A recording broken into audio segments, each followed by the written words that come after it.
তো hello everyone, welcome back to my channel. কেমন আছো তোমরা সবাই? আশা করি খুব ভালো আছো, আর আমি খুব ভালো আছি। তো চলে এসেছি তোমাদের জন্য নতুন একটা ভিডিও নিয়ে। দেখতেই পাচ্ছ আজকে কিন্তু একটা রান্নার রেসিপি তোমাদের সঙ্গে শেয়ার করব। তো ফার্স্টেই কিন্তু আমি মশলাগুলো কেটে রেখেছি। দেখতেই পাচ্ছ এখানে কিন্তু আদা, রসুন এবং কাঁচা লঙ্কা কিন্তু রেখে দিয়েছি, আর পেঁপে আলুও কেটে নিয়েছি। আজকে কিন্তু আমি পাতলা করে রুই মাছের ঝোল পেঁপে আলু দিয়ে রান্না করব, আর সেই রেসিপিটাই তোমাদের সঙ্গে শেয়ার করব। যেহেতু আমার মা একটু শরীর খারাপ, তার জন্য কিন্তু মায়ের জন্য স্পেশালভাবে এই রেসিপিটা আমি বানাবো। দেখতে পাচ্ছ আমি কিন্তু মাছটার মধ্যে নুন হলুদ মাখিয়ে রেখে দিয়েছি। তারপর এখানে কিন্তু কড়াই গরম করে নিয়েছি, আর তারপরে কিন্তু একে একে মাছগুলোকে আমি ভেজে নেব। আর খুব সুন্দরভাবে ভাজতে হবে মাছগুলো, এপিট ওপিট করে লাল লাল করে ভেজে নেবে। তো তোমরাও কিন্তু এইভাবে এই রেসিপিটা দেখে ট্রাই করতে পারো, আশা করি তোমাদের ভালো লাগবে। আর চলো দেখা যাক যে আমি কিভাবে রান্না করে তোমাদের সঙ্গে শেয়ার করব। তো দেখতে থাকো পুরো ভিডিওটা। দেখতেই পাচ্ছ আমার কিন্তু এক পাশ প্রায় ভাজা ভাজা হয়ে গেছে মাছগুলো। এবার কিন্তু আমি আস্তে আস্তে কিন্তু অপর পাশটাও খুব ভালোভাবে ভেজে নেবো। দেখতেই পাচ্ছ আমি কিন্তু উল্টে নিলাম, যদিও এখন পুরো ভাজাটা কমপ্লিট হয়নি। আমি কিন্তু একটু লাল লাল করে ভাজবো। লাল লাল করে ভাজলে কিন্তু মাছ খেতে খুব ভালো লাগে। তো তারপর কিন্তু আমার মাছগুলো ভাজা কমপ্লিট হয়ে গেছে, আমি তুলে নিয়েছি। এরপর কিন্তু কড়াইতে একটুখানি তেল দিয়ে আমি পেঁপে আর আলুটা কিন্তু ভালোভাবে লাল লাল করে ভেজে নেব, যাতে পেঁপেটা আর আলুটা খুব সুন্দরভাবে সেদ্ধ হয়ে যায়। তাই জন্য কিন্তু আমি খুব সুন্দরভাবে ফার্স্টে ভেজে নেব একসাথে কড়াইতে দিয়ে। তো তারপরে কিন্তু এর মধ্যে আমি অ্যাড করে দেবো একটুখানি হলুদ গুঁড়ো, আর এখানে কিন্তু অ্যাড করে দেবো একটুখানি সামান্য নুন, যাতে আলুটা আর পেঁপেটা কিন্তু খুব সুন্দরভাবে গলেও যায় আর একটা টেস্টিও হয়। তো তারপরে কিন্তু দেখতেই পাচ্ছ আমি কিন্তু খুব ভালোভাবে এটা ভেজে নিচ্ছি। যতক্ষণ না এটা লাল লাল পর্যন্ত হয়ে যাবে, লাল লাল করে ভাজা হবে, ততক্ষণ আমি কিন্তু ভেজে নেবো। তো চলো দেখতে থাকো।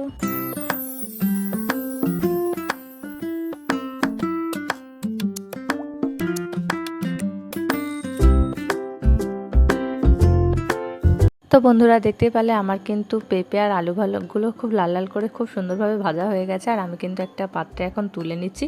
তারপর কিন্তু কড়াইতে আর একটু সামান্য তেল দিয়ে দিয়েছি, আর এর মধ্যে কিন্তু আমি এখন ফোড়ন দিয়ে দেবো। গোটা একটা মিডিয়াম সাইজের পেঁয়াজ কেটে রেখেছিলাম, সেটাই দিয়ে দেবো। তো তোমরাও কিন্তু এইভাবে দিতে পারো, আবার পেস্ট করেও দিতে পারো, আমি এইভাবে দিয়েছি।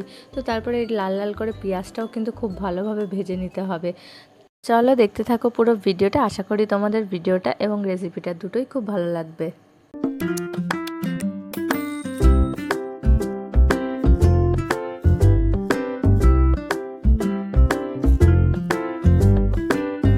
তো তারপরে এখানে তো আমার লাল লাল করে পেঁয়াজটা ভাজা হয়ে গেছে, আর আমি কিন্তু যে মশলাগুলো গোটা রেখেছিলাম, পেস্ট করে নিয়েছিলাম, আদা রসুন কাঁচা লঙ্কা ও গোটা জিরে কিন্তু পেস্ট করে নিয়েছে, সেই পেস্টটাই কিন্তু এখন দিয়ে দিলাম।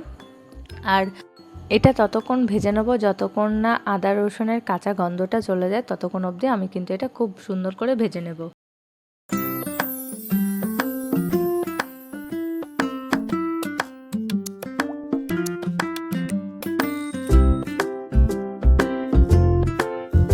তো আমার কিন্তু মশলাটা খুব ভালোভাবে ভাজা হয়ে গেছে, আর মশলা দিয়ে কিন্তু তেলও ছেড়ে দিয়েছে। এর মধ্যে কিন্তু আমি এবার অ্যাড করে দেবো আগে থেকে ভেজে রাখা আলু আর পেঁপেগুলো। এবার এটাকে দিয়ে কিন্তু কষাবো, তাতে কিন্তু আলুটাও খুব সুন্দরভাবে সেদ্ধ হয়ে যাবে এবং পেঁপেটাও কিন্তু খুব সুন্দরভাবে সেদ্ধ হয়ে যাবে, আর তরকারিটা কিন্তু খুবই টেস্টি হবে, যেহেতু একদমই পাতলা করে ঝোল হবে আর একদমই কম মশলা দিয়ে। তো এই রেসিপিটা তোমরা বাড়িতে অবশ্যই ট্রাই করতে পারো, তোমাদের আশা করি খুবই ভালো লাগবে। আর যদি বাড়িতে কেউ অসুস্থ থাকে তার জন্য তো খুবই ভালো, যেহেতু আমার মা কিছুদিন ধরে খুবই অসুস্থ, তার জন্য কিন্তু আমি এই রেসিপিটা বানিয়েছি। তো তারপরে দেখতেই পাচ্ছ আমি কিন্তু এখানে আস্তে আস্তে অল্প অল্প করে জল অ্যাড করছি, এবং জল অ্যাড করে করে কিন্তু ভালোভাবে কষিয়ে নিচ্ছি। আর এটা খুব ভালোভাবে কষিয়ে নেওয়ার পরে কিন্তু এখানে আমি অ্যাড করে দিলাম স্বাদ মতো নুন। তোমরা তোমাদের ইচ্ছে মতো স্বাদ মতো নুন তোমরা দিয়ে দেবে। আর আমি একটু অ্যাড করে দেবো আর একটু সামান্য হলুদ গুঁড়ো, যেহেতু কালারটা একদমই ফ্যাসকা হয়ে যাচ্ছে তার জন্য। তো দেখতেই পাচ্ছ তারপরে কিন্তু দুটো মশলা দিয়ে আমি আবারও ভালো করে সুন্দর করে নাড়িয়ে চাড়িয়ে নিয়ে ভেজে নিচ্ছি। আর যতক্ষণ কষা কষা একটা গন্ধ না বেরোচ্ছে সুন্দর একটা, তো ততক্ষণ কিন্তু আমি লাল লাল করে আবারও একটু ভেজে নেব। দেখতেই পাচ্ছ আমি কিভাবে ভেজে নিচ্ছি। তারপরে কিন্তু আমি এখানে আমার ভাজাটা প্রায় কমপ্লিট হয়ে গেছে। এর মধ্যে আমি কিন্তু জল অ্যাড করে দেবো। তোমরা পরিমাণ মতো জল দেবে, কারণ আমি কিন্তু একদমই পাতলা ঝোল করব যেহেতু, ওই জন্য কিন্তু একটু বেশি করেই জল দিয়েছি, যাতে মাছটাও ভালো করে সেদ্ধ হয়ে যায় আর আলু আর পেঁপেটাও খুব সুন্দরভাবে। দেখতেই পাচ্ছ জলটা ফুটে ওঠা অবধি অপেক্ষা করব।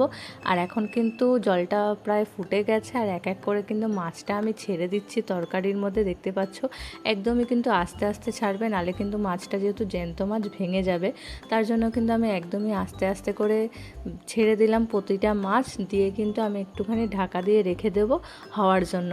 তো ভিডিওটি আর রেসিপিটি তোমাদের সঙ্গে শেয়ার করলাম, কেমন লাগলো অবশ্যই জানিও। ভালো লাগলে লাইক কমেন্ট শেয়ার করে চ্যানেলটি সাবস্ক্রাইব করে দিও। তো দেখা হচ্ছে অন্য কোনো ভিডিওতে। তো আজকের জন্য টাটা। আর এই রুই মাছের আলু পেঁপে দিয়ে ঝোল এবং পাতলা রেসিপিটা তোমাদের কেমন লাগলে অবশ্যই জানাতে ভুল